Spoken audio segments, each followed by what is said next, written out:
Thank you so much for having me over here. My name is Kunal. I'm founder and CEO of Cred. It's an unusual time because we have on one side a pandemic, and on the other side, all of us are benefiting from the growth that we've seen because of almost everything becoming online. All of us are doing better business than what we were doing last year, largely because the consumers have shifted their behavior completely. Who expected in 1 year's time, almost all of us will learn how to use our phone to do almost everything.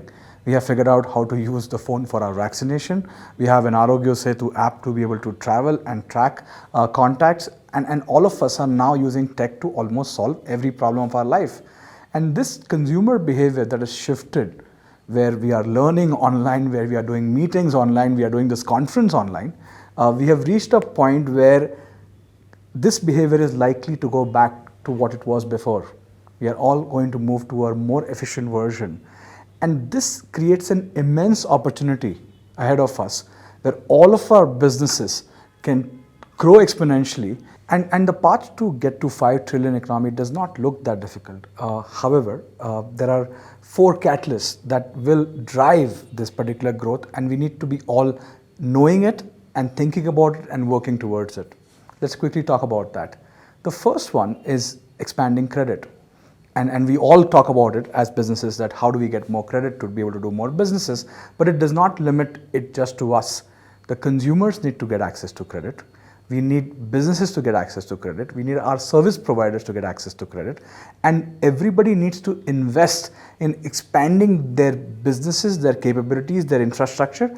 And consumers need credit to be able to expand their imagination, their desires, their capabilities to think that can they believe in their future much more. Credit is nothing but our own belief in future, right? And as we are getting to a place where we are all bullish about the future of this country, it is also important that we make it extremely easy to create credit happen. Now, this is not just a bank's responsibility. There are many players and constituents are going to play a role of giving credit. We need companies to be able to give credit on the supply. We need consumers to be able to kind of get access to unsecured credit to purchase things or increase their basket size. We will need access for a lot of these smaller brands to seamlessly get credit and not really go through this a dangerous process of going and filling hundreds of documents to get there. As a new brand, a new startup, we'll need access to credit and more better cash flow to make things work. But there are some pitfalls. We need to also worry about financial literacy, which is something that we all have not been taught in our school and colleges, but affects our life completely. Now think about it, that we all give everybody seamless credit access and none of us are trained to pay our bills on time or pay our EMIs on time, impact on credit score, impact on our life. All of this is going to create a huge issue if we do not do expansion of credit along with financial literacy. And financial literacy is not just limited to consumers. Almost every individual in this country, including businesses, including individual, including every single constitution needs to be trained. And I think there's going to be more and more focus towards that, because you cannot expand credit without really doing financial literacy. And we also have like great infrastructure in place for getting credit done. We have in the last 5 years figured out how to get the entire, let's say, system on GST now. And it was an unimaginable task to be able to pull off, but now we've got the whole system on GST. We have UPI, which is kind of broken out in the last 5 years, where all the transactions between entities are now all getting digital thanks to that. And who would have imagined that COVID would have been the biggest reason we would stop using less cash, because we are now worried about exchanging notes and we prefer digital payments now. We have infrastructure like Aadhaar in place. We have infrastructure in form of the entire account aggregator that has already come in place. We have all sorts of things laid out for credit to become truly seamless. And very soon, there'll be at least 100 fintechs, if not more, which will be currently actively participating in kind of making lending rails even more sophisticated, even more easy to get. And it will not be considered to be a big deal or a big process to go through to be able to get access to credit. I think it will become as seamless as kind of getting access to water from your tap. And that is where the company will start seeing exponential growth, all powered by credit.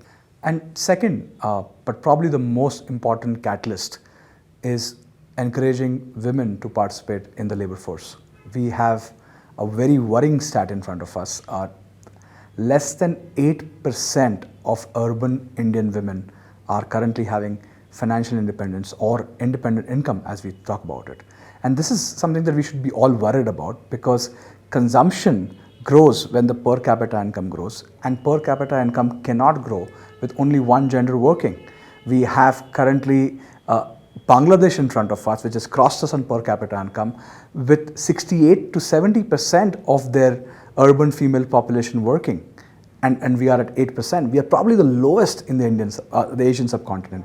And we need to be worried about that. We need to be thinking about that if we are not going to grow, how will the consumption grow? We should think about that, like women are the sort of catalyst for the long tail consumption. They encourage more unique SKUs to be bought, more long tail merchants are sought after by women. Everywhere in the world you will see like global platforms where long tail brands are selected. Women are the ones who are actively discovering and participating and buying some of these products.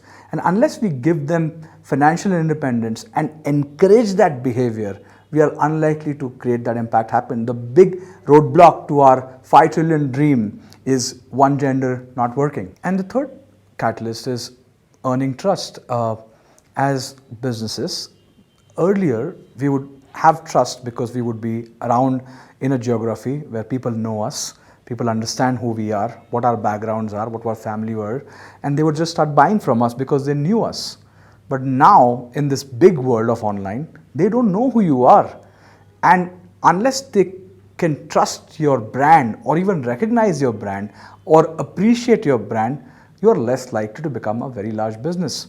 So earning trust as a skill has something that we have to learn. What brands are essentially, and why big brands sell a lot, they know how to generate trust from a large amount of people. A lot of our businesses today are not designed to be able to generate trust from people that we don't know.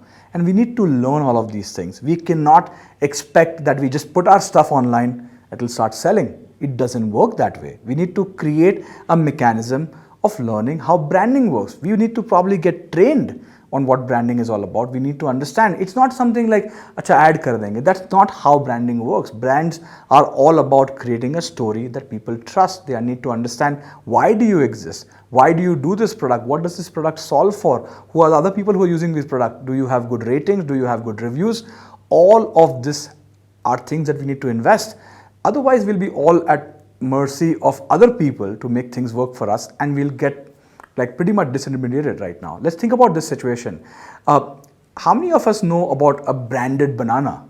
We don't know about that because it was never required to be done, because we never thought about buying branded bananas. We would just go to the local store that we always bought from, and we trusted their quality and we bought it. But now that we are online and there are 200 probably people selling bananas right now, we are probably going to be making choices based on somebody that we know or recognize. And I'm probably giving a bad example, but I hope you guys understand that the role of being recognizable and trusted is become more important than ever. And unless we invest in learning the skills of it, investing in what it means in terms of creating our own website, our social media, our Instagram, all of that, none of us are going to become bigger unless we learn the art of earning trust.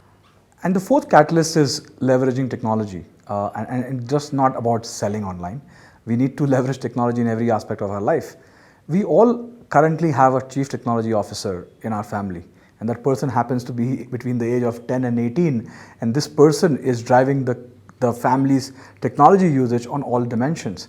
But we have to remember that now that technology is all pervasive, every business is a technology business now. You cannot say that, oh, I'm not very good with tech, or I'm not very good with apps, or I'm not good with phones. Anybody who says that will not be able to do well. Imagine 5 years ago, right? Every rickshaw guy, every taxi guy did not know how to use maps. And we would be like, arey, left lane hai, right lane hai. And now you try to tell them something, they'll just put it on maps and we'll go directly. They don't want to talk to you. And this is the change, that anybody who's not learned the maps technology, their business is not there.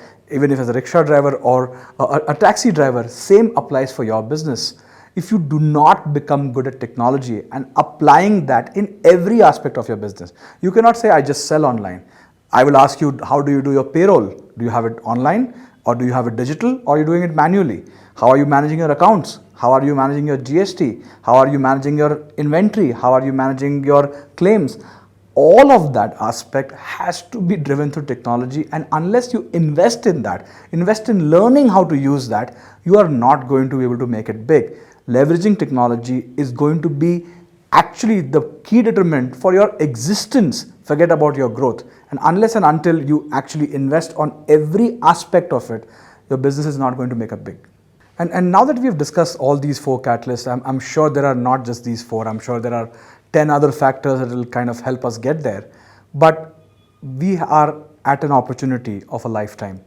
We have come from a very, very difficult year, probably a difficult decade behind us. And now everything is set. Everything is ready for us to make it big. The country is ready. The infrastructure is ready. Everything is in a place, and we have the opportunity of a lifetime.